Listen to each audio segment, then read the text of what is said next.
ये मेरी आंखें नहीं है, ये मेरा ब्लू लाइट फिल्टर है, याद रखना।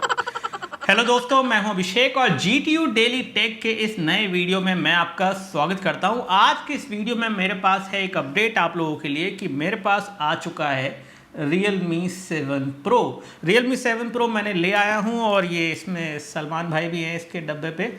एनीवे, सलमान भाई को फ़िलहाल हम साइड में रखते हैं, बात करते हैं Realme 7 Pro के रिव्यू के बारे में जो कि आपको कल मिलेगा। और इसके अंदर मैंने काफ़ी इसको यूज़ किया है और अच्छे से इसको टेस्ट किया है, फिर मैं आपके लिए रिव्यू लेके आ रहा हूँ। ये रिव्यू यूनिट नहीं है, in case you wanted to know, सबको यही पूछना होता है सबसे पहले। एनीवेज, तो फ़ोन रख दिया हमने साइड में और अब शुरुआत करते हैं आज की ताज़ा खबरों के साथ। और सबसे पहले बात करते हैं टेक पोल के बारे में। बहुत सारे नए फ़ोन लॉन्च होने वाले हैं। Poco X3 is one such phone. हालांकि सब लोग पोको F2 का वेट कर रहे हैं, लेकिन पोको वाले पोको X3 लॉन्च कर रहे हैं। मतलब क्या ही बात है ये। पोको X3 की लॉन्च डेट आ चुकी है। हमने पूछा था टेक पोल में कि भाई क्या आप इस फोन का वेट कर रहे हैं, एक्साइटेड हैं? तो भाई 29% बोल रहे हैं हाँ हाँ बढ़िया है, अच्छी बात है। लेकिन 71% ज़्यादा लोग जो है कह रहे हैं कि ये तो रीब्रांडेड फ़ोन है एक और।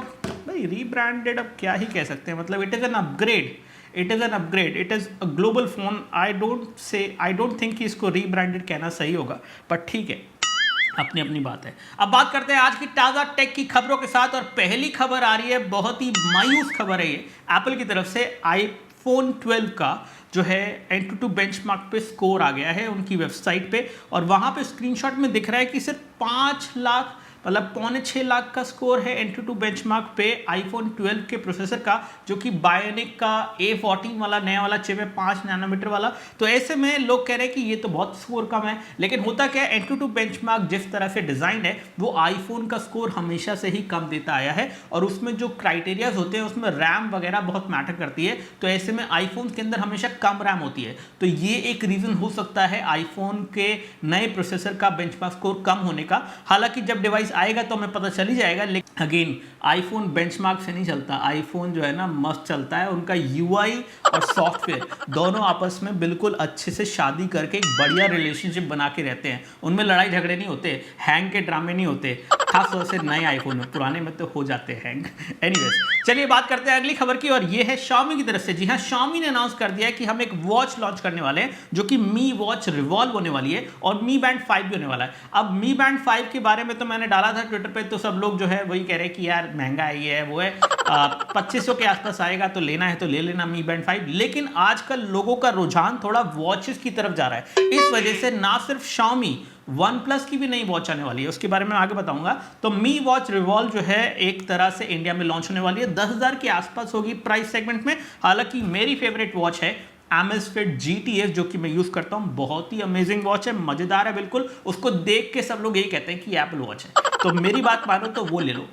अगर और वेट करना है, सर्कुलर वॉच चाहिए तो Xiaomi का वेट करो, और बाकी OnePlus भी आ रहा है, रियलमी की भी एक वॉच है वैसे वो भी आने वाली है। अब बात करते हैं सोनी के बारे में। सोनी का मुझे लगता था कि सोनी मर गया है, लेकिन सोनी नहीं मरा है। सोनी ने नया लॉन्च किया है Sony Xperia 5 II, second generation of Xperia 5। Xperia 5 मैंने एक बार बर्लिन में जाके इनका एक्सपीरियंस किया था। आई थिंक इन्होंने एक लॉन्च इवेंट किया था आईफा पे। तो Xperia मतलब बहुत पुराना इनका सीरीज़ है।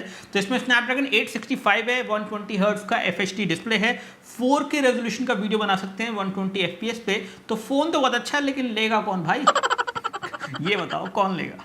अब बात करते हैं OnePlus की जो है एक नया फ़ोन जो है देखने में आया है, जो कि US में लॉन्च हो रहा है। ये है OnePlus N10 5G। बहुत ही अजीब सा नाम है, लेकिन यही नाम है। और कुछ लोग इसे Nord N10 5G बोल रहे हैं, पता नहीं Nord N10 क्यों बोल रहे हैं, Nord अलग है, ये अलग है।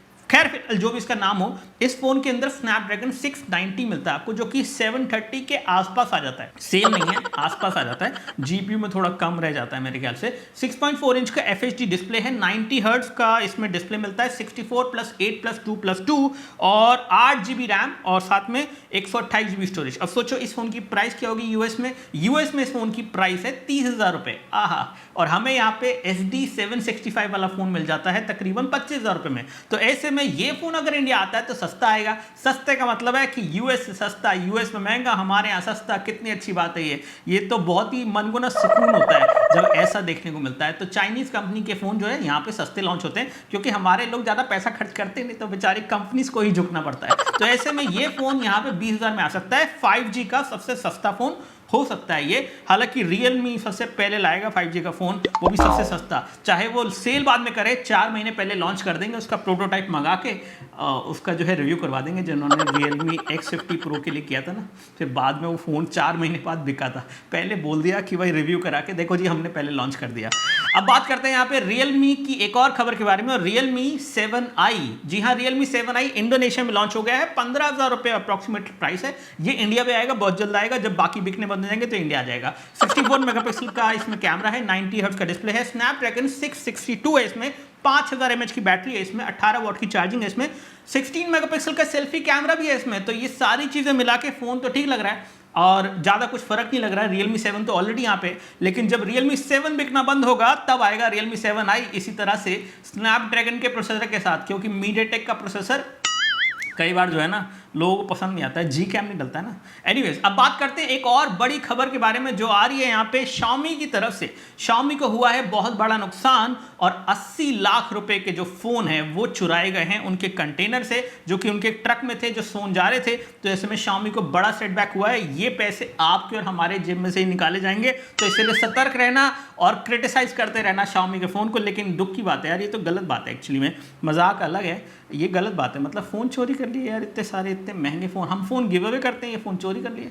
एनीवेज, अब बात करते हैं OnePlus की वॉच के बारे में। जी हाँ, OnePlus की वॉच आने वाली है। इसका एक पेटेंट फाइल किया है ओप्पो ने। अब सोचोगे ओप्पो ने क्यों किया? भाई ओप्पो ना एक्चुअली में OnePlus की कंपनी है, पेरेंट कंपनी वही है। OnePlus की रिपोर्टिंग ओप्पो को जाती है, तो ओप्पो डिसाइड करता है कौन सा फ़ोन आएगा कौन सा नहीं आएगा, ठीक है। एक्चुअली में OnePlus तो बस लॉन्च करता है, बट कहने को इंडिपेंडेंट कंपनी है। तो एनीवेज, ओप्पो ने फाइल कर दिया है पेटेंट फॉर OnePlus का वॉच, क्योंकि OnePlus ये वॉच लॉन्च करेगा सर्कुलर डिजाइन में, बहुत अच्छी लग रही है। अब बाकी आप लोग बताओ कि भाई आपको अगर वॉच लेनी हो सर्कुलर डिजाइन में, तो आप OnePlus की लोगे, Xiaomi की लोगे, Realme की लोगे, या फिर मतलब कुछ और लोगे? क्योंकि मुझे तो भाई स्क्वायर डिजाइन पसंद है, एप्पल वॉच वाला। मुझे सर्कुलर नहीं चाहिए। क्या आपको सर्कुलर चलता है एप्पल वॉच में, सॉरी वॉच में बेसिकली? तो बताना। तो ये थी आज की सारी ताज़ा टेक की खबरें और कुछ ऐसी चीज़ें जो मैं आपको बताना चाहता था। मुझे उम्मीद है आपको वीडियो पसंद आएगा। इस तरह के वीडियो के लाइक करिए, सब्सक्राइब कीजिए। जय Hind, Vande Mataram, bye bye, take care. बहुत जल्दी बोला है, लाइक कर देना।